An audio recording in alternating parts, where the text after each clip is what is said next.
7 hombres fueron dueños de la hacienda San Jacinto. Los 7 murieron en circunstancias que nadie pudo explicar. ¿Maldición real o simple coincidencia? En las afueras de San Miguel de Allende, Guanajuato, existe una hacienda que nadie se atreve a comprar, aunque la ofrezcan casi regalada. Esta es la historia de cómo una injusticia del pasado puede perseguir a los vivos durante generaciones. Era el año 1873, cuando don Jacinto Murrieta, un español llegado a México durante los últimos años del imperio, levantó aquella hacienda sobre tierras que antes habían pertenecido a una comunidad de campesinos indígenas. Algunos decían que las había comprado legalmente, otros susurraban que las arrebató con documentos falsificados y la complicidad de funcionarios corruptos del gobierno de Lerdo de Tejada. Lo cierto es que las familias que habían trabajado esa tierra durante generaciones fueron expulsadas sin contemplaciones, sus humildes casas de adobe derribadas para dar paso a los muros altos de cantera rosa que pronto se alzarían imponentes bajo el sol del Bajío. Don Jacinto era un hombre de complexión robusta, con bigote espeso y mirada dura como el pedernal. No le importaban los reproches silenciosos de los peones que contrataba, ni las miradas esquivas de los comerciantes del pueblo cuando llegaba a comprar provisiones. Él había venido a México a hacer fortuna y la estaba haciendo. La hacienda producía maíz, frijol y chile en abundancia. Tenía establos con caballos de pura sangre y bodegas repletas de grano. En apenas 3 años, San Jacinto se había convertido en una de las propiedades más prósperas de la región. Pero el orgullo de don Jacinto iba más allá de la riqueza material. Mandó construir una capilla dentro de la hacienda con campanario de 3 cuerpos y retablo dorado traído desde la Ciudad de México. Ordenó que plantaran un jardín con fuentes de cantera labrada y rosales importados de España. Quería que San Jacinto fuera un monumento a su nombre, un legado que perdurara por generaciones. Una tarde de octubre de 1876, cuando el cielo se teñía de naranja sobre los campos recién cosechados, una anciana llegó caminando hasta las puertas principales de la hacienda. Era Refugio Solís, la matriarca de una de las familias despojadas. Llevaba el cabello blanco recogido en una trenza gruesa y su rostro arrugado por el sol mostraba el cansancio de quien ha trabajado la tierra toda su vida. En la mano sostenía un rosario de cuentas gastadas.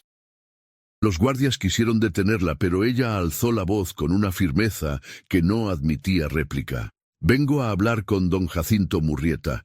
Díganle que Refugio Solís está aquí y que no me iré hasta que me escuche». Don Jacinto salió al patio principal con fastidio, secándose las manos en un paño después de la cena. «¿Qué quieres, vieja? Ya te di tu compensación cuando compraste estas tierras, más de lo que valían tus jacales destartalados». Refugio lo miró fijamente, sin miedo. «No vine a pedirte dinero, Jacinto Murrieta. Vine a pedirte que reconozcas lo que hiciste. Estas tierras las trabajaron mis abuelos, mis padres, mis hijos.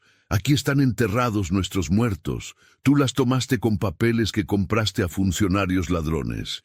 Y lo sabes». El rostro de don Jacinto se endureció. «Las leyes de este país me amparan. Si tienes alguna queja, ve con las autoridades». «Las autoridades te protegen porque les pagas», respondió Refugio con voz tranquila pero cargada de dolor. «No vine a discutir contigo sobre leyes de hombres. Vine a advertirte que lo que se construye sobre injusticia nunca prospera. Mi familia ha perdido su hogar, pero tú perderás algo mucho peor». Don Jacinto soltó una carcajada áspera. «¿Me estás amenazando? ¿Tú, una india sin tierras ni futuro?» Refugio negó lentamente con la cabeza. «No es una amenaza. Es una verdad tan vieja como estas montañas. La tierra tiene memoria, Jacinto Murrieta, y lo que le quitas sin derecho, lo cobra con el tiempo. Tú no disfrutarás de esta hacienda, ni tus hijos. ni nadie que la posea mientras la injusticia no se repare. Dicho esto, la anciana se dio la vuelta y se alejó caminando despacio por el camino polvoriento, mientras el sol se ocultaba detrás de los cerros y las sombras se alargaban sobre los campos de San Jacinto. Don Jacinto la vio alejarse con desprecio, pero algo en sus palabras quedó resonando en el aire tibio de la tarde, como el eco de las campanas después de que dejan de sonar. 3 meses después, en enero de 1877, mientras supervisaba la reparación del techo de una de las bodegas, una viga podrida se desprendió y cayó sobre él. El golpe le fracturó el cráneo. Murió esa misma noche, sin recuperar el conocimiento, mientras afuera las campanas de la capilla que él mismo había mandado construir doblaban anunciando su muerte. Los peones que presenciaron el accidente dijeron después que la viga parecía sólida apenas momentos antes de caer, como si algo la hubiera quebrado justo en el instante preciso. Lo que su hijo mayor no sabía es que la advertencia de la anciana apenas comenzaba a cumplirse. Si esta historia te está atrapando, suscríbete al canal Cuentos de la Tierra y déjanos en los comentarios desde qué país o ciudad nos estás escuchando. Tu apoyo nos ayuda a seguir contando estas historias que merecen ser recordadas. Ahora sí, continúa con este relato. La hacienda pasó a manos de Cristóbal Murrieta, un joven de 25 años que había estudiado administración en Guadalajara y que llegó a San Jacinto con planes ambiciosos de modernizar la producción. Cristóbal no era supersticioso.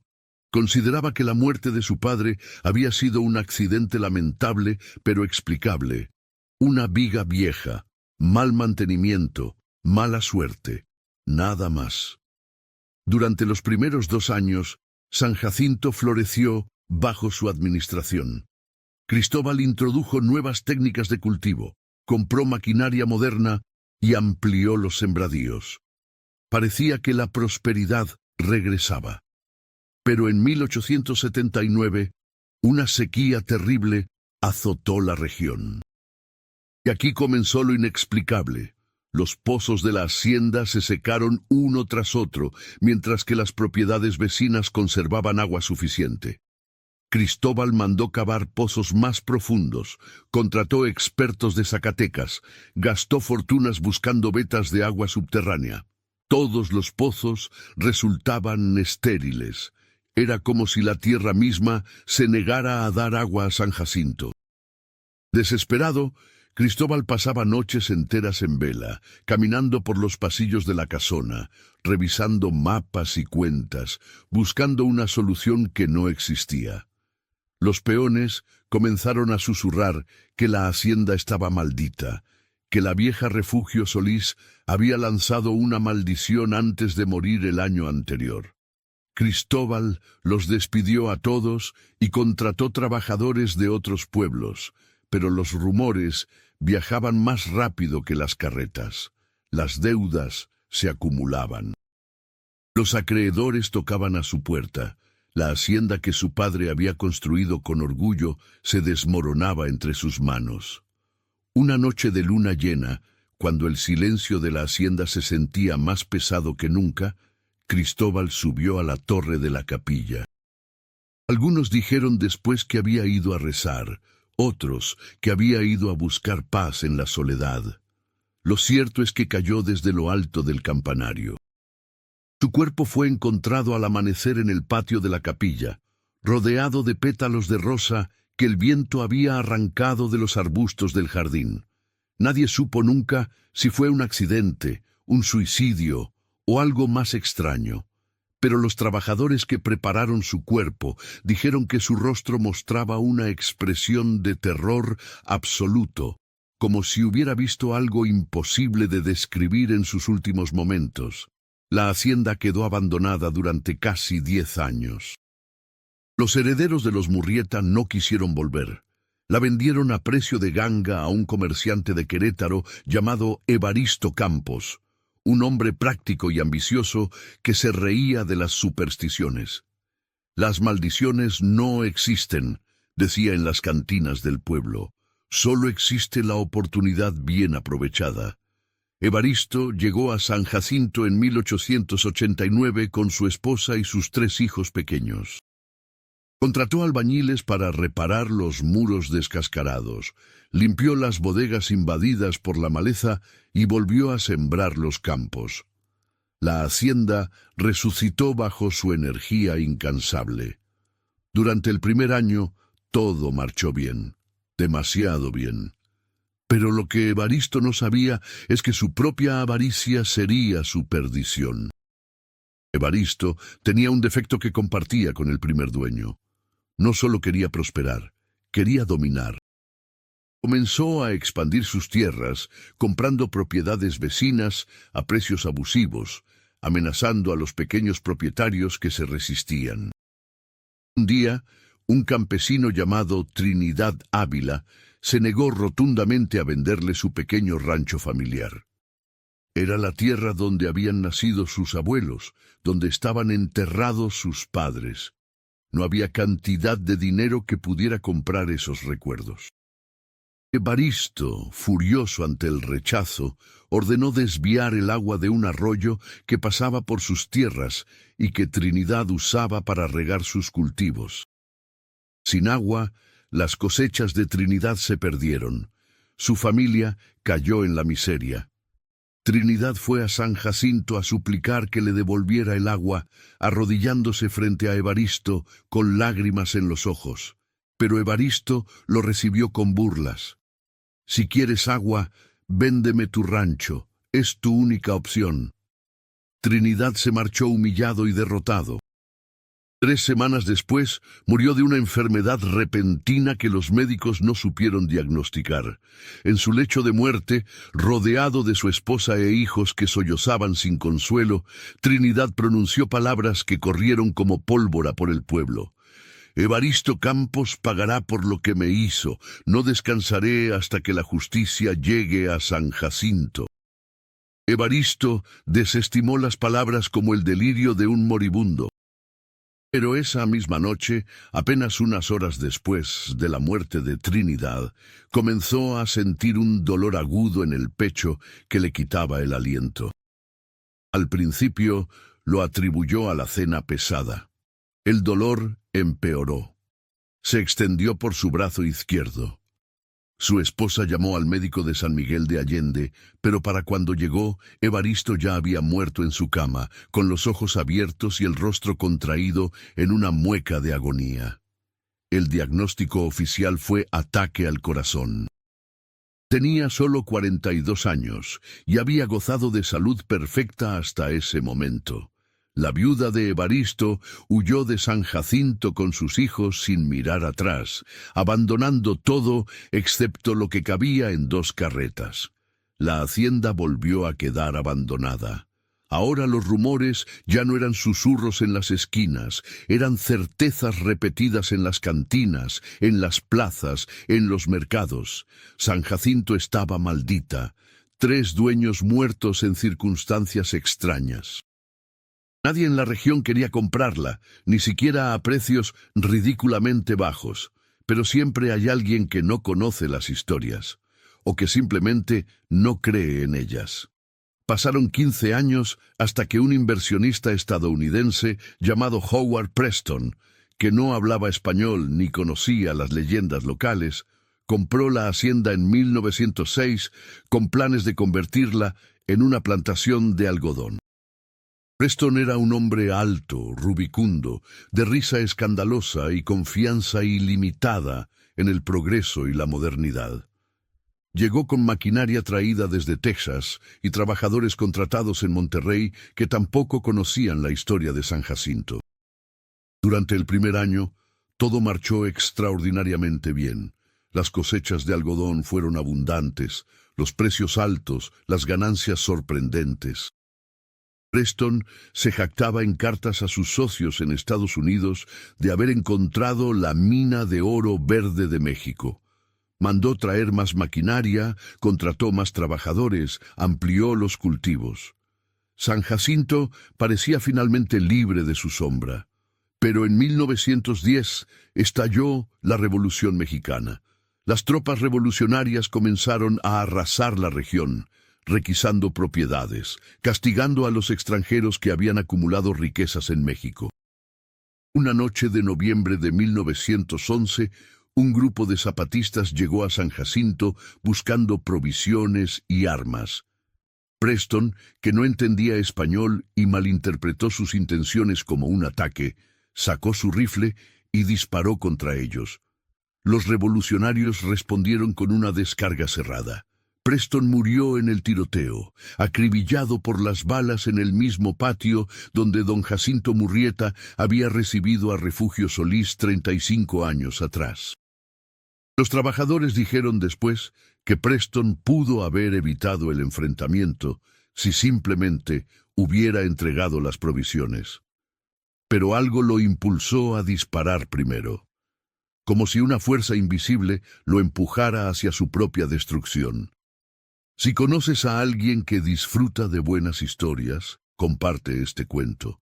Juntos mantenemos viva la tradición de contar historias.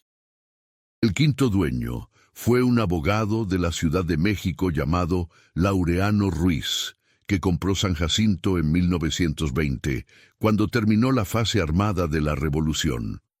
Laureano era un hombre culto, leído, que conocía las historias de la hacienda, pero las consideraba leyendas rurales sin fundamento científico.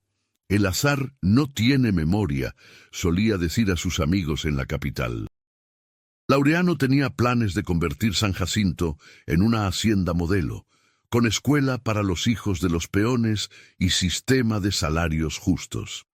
Era, en muchos sentidos, el dueño que la hacienda necesitaba desde el principio. Un hombre de buenas intenciones, dispuesto a reparar los daños del pasado. Pero Laureano cometió un error que selló su destino. Durante las obras de remodelación de la capilla en 1922, ordenó derribar un muro antiguo para ampliar el espacio y crear una biblioteca comunitaria. Detrás del muro, los trabajadores encontraron algo que nadie esperaba: huesos humanos, muchos huesos, restos de al menos 15 personas enterradas sin ceremonia, sin cruces, sin nada que indicara que habían recibido cristiana sepultura. Los cráneos mostraban señales de violencia. Algunos huesos tenían marcas de balas. Laureano ordenó detener las obras inmediatamente e investigar. Un anciano del pueblo, que había trabajado en San Jacinto en tiempos de don Jacinto Murrieta, reveló finalmente la verdad que había guardado durante casi 50 años. Cuando se construyó la hacienda en 1873, varios campesinos que se resistieron al despojo fueron asesinados por los guardias de Murrieta y enterrados en secreto para evitar escándalos. Nunca se les dio sepultura adecuada. Nunca se rezó por ellos. Sus familias nunca supieron qué había sido de ellos, creyendo durante décadas que habían huido a otras regiones. Laureano, profundamente perturbado por el descubrimiento, ordenó que se detuvieran todas las obras. Mandó llamar al sacerdote del pueblo para que bendijera los restos y les diera cristiana sepultura en el panteón. Contrató a un investigador para identificar a las víctimas y localizar a sus descendientes.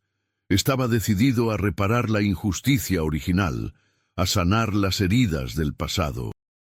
Pero esa noche, mientras Laureano dormía en su habitación de la casona, se desató un incendio. El fuego comenzó inexplicablemente en el cuarto donde se guardaban los documentos históricos de la hacienda, justamente donde estaban los papeles que probaban el despojo original de las tierras y los nombres de los funcionarios cómplices. El incendio se propagó con una velocidad antinatural, como si tuviera voluntad propia. Laureano murió asfixiado por el humo antes de poder escapar. Los trabajadores lograron rescatar su cuerpo, pero ya era tarde. Los documentos quedaron reducidos a cenizas. La verdad, que estaba a punto de salir a la luz, se perdió para siempre. El sexto dueño fue un empresario de Aguascalientes llamado Cirilo Ibarra, que compró la hacienda en 1935 por una cantidad ridículamente baja.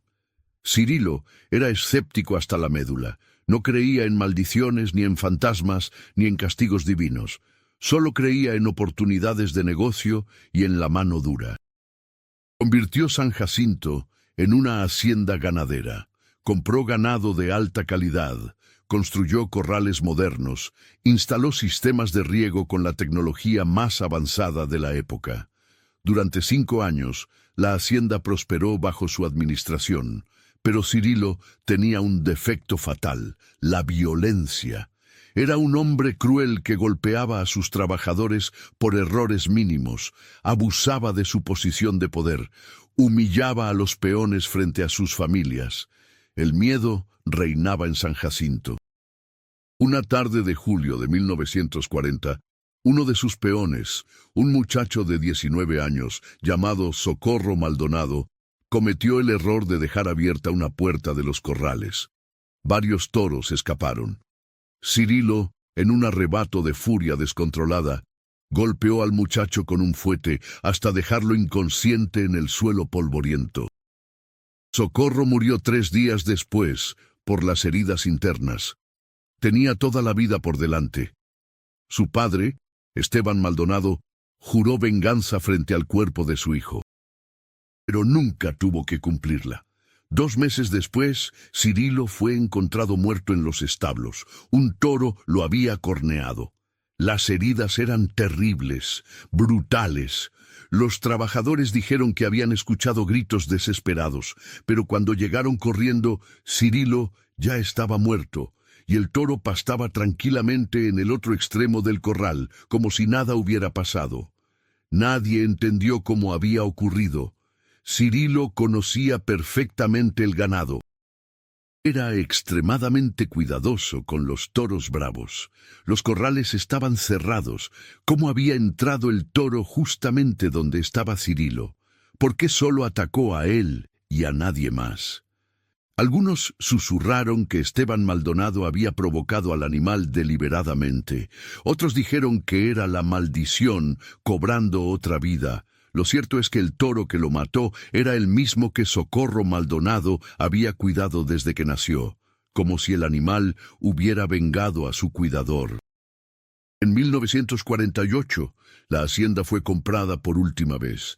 El 7º dueño fue un médico retirado de Guanajuato llamado Remedios Santibáñez, un hombre bueno, caritativo, que soñaba con convertir San Jacinto en un hospital rural para atender a las comunidades pobres de la región. Remedios conocía toda la historia, conocía las 7 muertes anteriores, conocía los rumores, las leyendas, los susurros, pero él era un hombre de fe profunda. Creía que con oración, con buenas obras y con intenciones puras, podría romper cualquier maldición. Remedios vivió en San Jacinto durante 2 años. Nunca le pasó nada violento. Atendió a cientos de pacientes en la vieja casona, convertida en dispensario. Los campesinos lo amaban. Los niños corrían a su encuentro cuando llegaba al pueblo. Parecía que finalmente la hacienda había encontrado paz, que el ciclo de muerte se había roto. Pero en 1950, Remedios se enfermó de cáncer. La enfermedad avanzó rápidamente, consumiéndolo en cuestión de meses.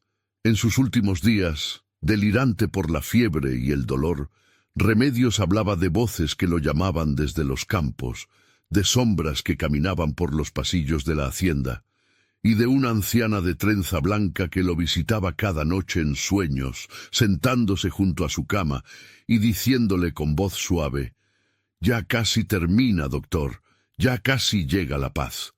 Usted es el último. Después de usted, San Jacinto descansará».